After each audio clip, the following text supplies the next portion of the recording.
večer z tohto miesta vám všetkým prítomným. Richard, ďakujem za slovo. Veľmi jednoducho to poviem.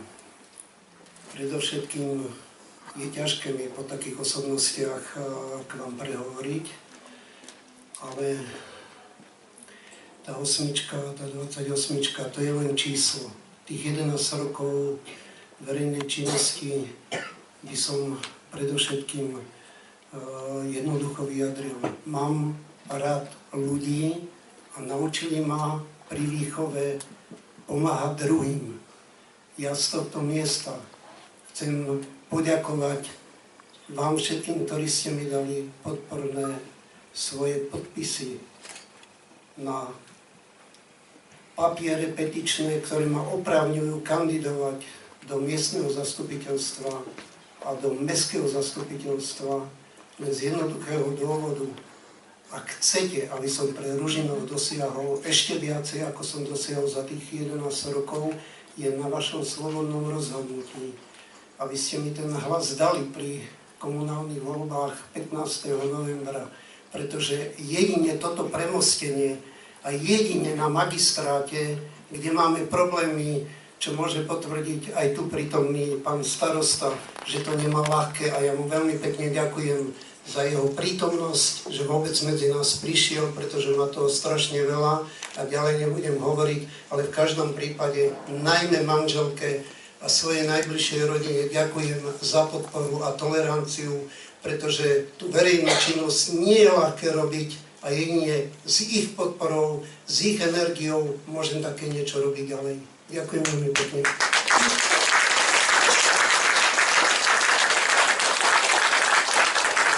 Všetci máme ciele a máme sny. Mnohým ľuďom je blízky cieľ byť šťastný. A potom, keď sú šťastní, snívajú sen svoj vlastný. Sú však medzi nami ľudia, ktorí tiež majú ciele a sny.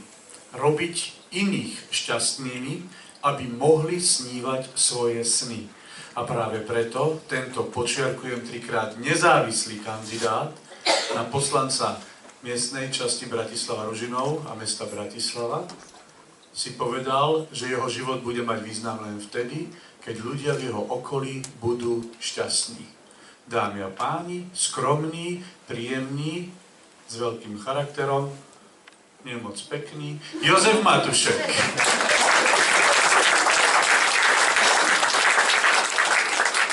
Ale aby tu bol aj niekto pekný, pozývam dopredu pána starostu mestskej časti Bratislava Ružinov Dušana Pekára. Teda skôr som mal zavolať jeho hovorkyňu. Milý pán starosta, pekný dobrý večer. Úprimne menom pána Jozefa Matušeka a jeho rodiny ďakujem, že ste si našli čas a prišli ho podporiť. V tejto chvíli však potrebujem krátku prestávku a preto ma zastupte plnohodnotne. Nie len prestávku, ale asi aj očného, tak ako ja. Nebuďte drzí. Lebo prídem o mikrofón. Ja ďakujem pánovi Matušekovi, jeho manželke, za pozvanie. Prišiel som sem medzi priateľov. A ja si vážim, a tak som spomínal cestou, že kedy sme sa prvýkrát stretli a spoznali, a veľmi dobre si to pamätám pred 4 rokmi. Tam nedaleko, kde bývate. A odvtedy som vás vnímal ako energického človeka, ktorý vie, čo robí, nerobí to pre seba a dosiahne výsledky.